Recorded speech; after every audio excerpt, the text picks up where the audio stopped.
Friend, this is Nidhi Agarwal and today we are going to discuss about pair of linear equation in two variable.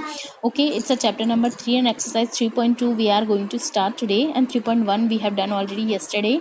So I hope you must have got it whatever I taught you yesterday. Start करते हैं हमारा first question exercise 3.2 का. From the pair of linear equation in the following problem and find their solution graphically.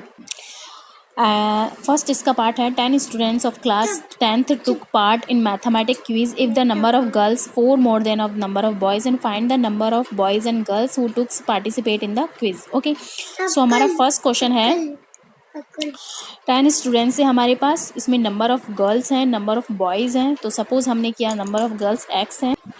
Okay, तो number of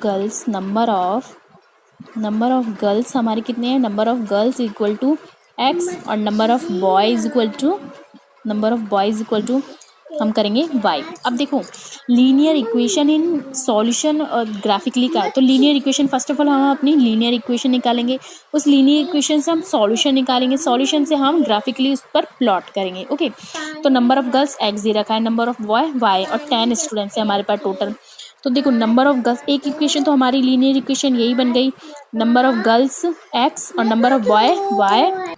number of girls x हो गया, number of boy y is equal to total student कितने हो गए x.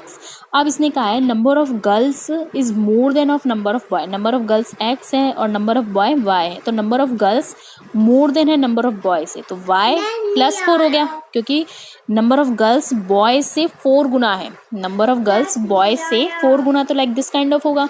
Okay, तो अब इसकी एक इक्वेशन तो हमारी ये बन गई और एक इक्वेशन हमारी x minus y is equal to 4. एक इक्वेशन हमारी ये बन गई. तो लीनियर इक्वेशन तो बन गई हमारी. अब इससे हम अपना सॉल्यूशन निकालेंगे. तो सॉल्यूशन किस तरह से होगा?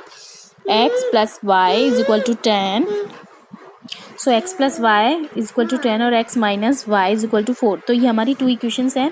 लीनियर इक्वेशन आ गई. सॉल्यूशंस बनाएंगे हम इसके. तो देखो सॉल्यूशन किस तरह से बनाएंगे. फर्स्ट इक्वेशन का सॉल्यूशन बनाया x and y. Okay, first का सॉल्यूशन बनाया. सपोज हमने यहाँ पे x की जगह 0 रखा तो y हमारा क्या आया? y हमारा 10 आ गया.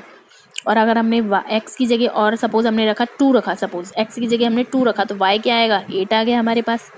सपोज y की जगह, अब सपोज हम y की जगह 4 रख देते हैं तो x क्या आएगा? 10 में से 4 गया तो 6 आ गया. ये हमारी फर्स्ट इक्वेशन है और फर्स्ट इक्वेशन लीनियर इक्वेशन का सॉल्यूशन हमारा ये आ गया. ओके, अब second equation x minus y is equal to 4. इसका हम सेकंड इक्वेशन बनाएंगे, सेकंड सॉल्यूशन निकालेंगे. तो x एंड y.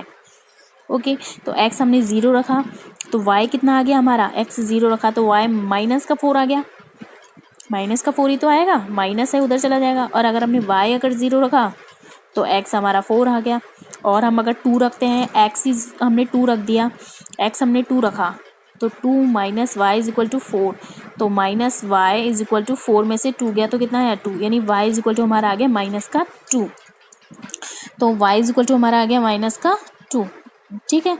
और अगर सपोज हमने x की जगह या y की जगह अब हमने 2 रख दिया, y की जगह अगर हमने 2 रखा, तो x कितना आ गया हमारे पास? 2 आ गया. इस तरह से हमने इसकी इक्वेशंस निकाली. ये हमने लीनियर इक्वेशन थी, इसके सॉल्यूशन बना लिए. अब इसको हम ग्राफिकली करेंगे. कैसे करते हैं देखिए अब इसको ग्राफिकली किस तरह से करोगे. अब देखो ये x एक्सिस है हमारा, ये है हमारा y एक्सिस. ओके, ये हमारा हो गया 0 ओरिजिन है. 1 2 3 4 5 6 7 एंड सो ऑन. और ये हमारा है -1 -2 -3 -4. ये सारी जो यूनिट है 1 unit is equal to 1 centimetre लिया है हमने. ओके, अब देखो y भी हमारा ऊपर तक ही जाएगा क्योंकि हमने 10 तक लेना है. 1 2 3 4 5 6 7 8 9 एंड 10. ओके, तो ये हमारा इस तरह से आ गया. और ये देखो हमने ये लिया -1 -2 -3 एंड सो ऑन. ओके, अब देखो अब हमने प्लॉट करना है x 0 पे. x हमें 0 पे प्लॉट करना है 10. तो ये वाला पॉइंट बन गया हमारा, यही बन गया. ओके, और 2 पर हमें 8 प्लॉट करना है. 2 पर हमारा 8 इस तरह से प्लॉट होगा. x पे हमारा 6 है और y हमारा 4 है. तो x हमारा 6 और y हमारा 4 कितना हो गया? किस तरह से बनेगा? लाइक दिस काइंड ऑफ ये बन गया. तो हमारी एक लीनियर इक्वेशन किस तरह से बन गई? देखो बन गया लीनियर इक्वेशन. सॉल्यूशन बना और उसको ग्राफिकली इस तरह से प्लॉट कर लिया। अब देखो दूसरी इक्वेशन बनाई मैंने, 0 पर x और -4, मतलब ये आ गया हमारा एक -4, और एक 4 पर हमारा 0 कितना आएगा, यहाँ पे आएगा, और हमारा 2 और -2, 2 और -2 हमारा ये आएगा, ओके y, और 2 और 2, 2 और 2 हमारा ये आएगा। तो मतलब ये हमारे कुछ इस तरह से इक्वेशन बनेगी, ये यूं कटेगी और इस तरह से, मतलब ये ऐसे बनेगी, कटिंग कहीं नहीं होगी इसकी, इस तरह से हमारी इक्वेशन बनेगी। ओके, तो ये हमारा ग्राफिकली। फ्रेंड नेक्स्ट क्वेश्चन है हमारा, on comparing the ratio a1/a2 b1/b2 c1/c2 find whether the line representing the following pair of linear equation intersecting a point parallel और कोइंसिडेंट। ओके, सो हमें फर्स्ट ऑफ ऑल ये equations linear equation दे रखी हैं और हमें पता करना है कि इंटरसेक्टिंग क्या है, पैरेलल क्या है, कोइंसिडेंट क्या है। ओके, तो देखो इंटरसेक्टिंग में क्या होता है, अगर a1 is equal to a2 is equal to b1/b2 क्या होगा, ये होगा हमारा इंटरसेक्टिंग। ओके, ये तो हमारा इंटरसेक्टिंग हो गया। और अगर हमारा a1 a2 is equal to b1b2 is equal to c1/c2 तो ये हो गया हमारा कोइंसिडेंट। ओके फ्रेंड, अगर हमारा a1 a2 is equal to है b1 b2 is equal to है लेकिन c1 c2 इक्वल नहीं है तो ये हमारा हो गया पैरेलल। ये हमें याद रखना है फ्रेंड। ओके, तो ये हमने फ्रेंड याद रखा, तो ये हमने याद रखा। अब देखो इसमें हम देखो ये देखते हैं, ये है हमारा a1, ये हमारा a2, ये है b1 और ये है b2। a वाले कोऑर्डिनेट है a1 a2, y वाले कोऑर्डिनेट है b1 b2 और ये है हमारा c1 c2। तो देखो a1 अपॉन a2 क्या है हमारा 5/7, b1 b2 क्या है हमारा b1 b2 है -4/6। तो देखो 5/6 और 4 और 6 को काटा, 2 2 जा 4, 2 3 जा 6 -2, यानी कि a1 a2 b1 b2 equal ही नहीं है एक दूसरे की। जब ये इक्वल ही नहीं है तो c1 c2 को चेक करने की जरूरत ही नहीं हमें। तो इसी को देख के हम क्या कह देंगे, a1 a2 इज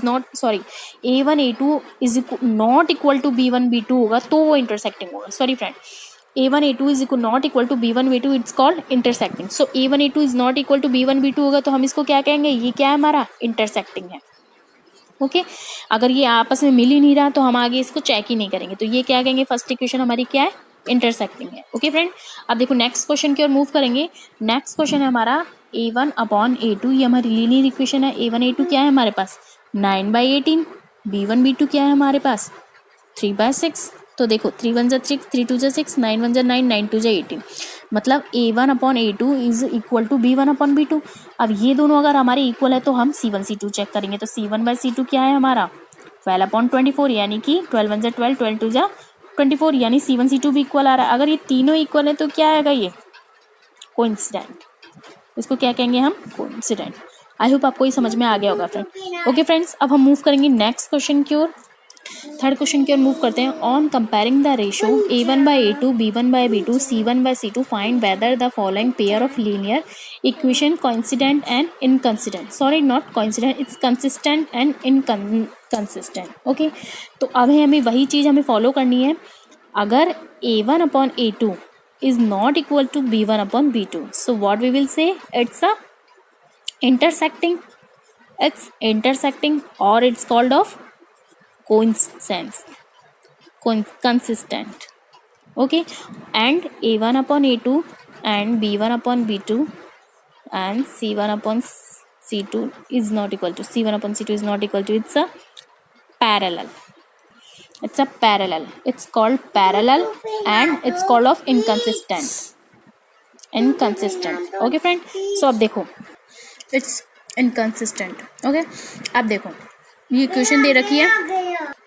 ओके, सो अब यहाँ पे a1/a2 is equal to b1/b2 is equal है या नहीं, नॉट इक्वल टू 3/2 है a1/a2 और b1/b2 हमारा 2/3, तो ये इक्वल नहीं है तो not equal to, it's called it's consistent. हम इसको क्या कहेंगे, कंसिस्टेंट है। हमें c1 c2 चेक करने की जरूरत ही नहीं है जब हमें a1 a2 और b1 b2 इक्वल ही नहीं है तो। ओके फ्रेंड्स, अब हम मूव करेंगे नेक्स्ट पार्ट की ओर। इसके नेक्स्ट पार्ट क्या है हमारा इसका, a1 2x - 3y और ये हमारा 4x - 6y is equal to 9। तो यहाँ पे a1/a2 क्या है हमारा 4/2/4 और b1/b2 क्या है हमारा 3/6। माइनस माइनस ऑलरेडी आएगा तो कट गया हो, 2 1 जा 2, 2 2 जा 4, 3 1 जा 6, 3 2 जा 6, 3 1 जा 3 और 3 2 जा 6। सो 1/2 एंड 1/2 इक्वल है। तो अब ये दोनों इक्वल आ गए। ये दोनों इक्वल हैं तो C1/C2 पे देख लेंगे, तो 8/9 आ रहा है। अगर 8/9 है तो देखो A1 A2 इक्वल है, लेकिन ये इक्वल नहीं है तो हम क्या कहेंगे इसको, इनकंसिस्टेंट, क्योंकि ये इक्वल नहीं आ रहा है। ये पैरेलल कहेंगे, it's called parallel and it's called inconsistent. और ये हमारा क्या कहेगा, consistent and intersecting. Okay friends, इस तरह से हमारा ये थर्ड क्वेश्चन भी कंप्लीट हुआ और ये हमारी एक्सरसाइज भी कंप्लीट हुई। अब हम मूव करेंगे नेक्स्ट एक्सरसाइज की ओर। If you have any problem in this exercise so please send on the comment box. Bye bye friend.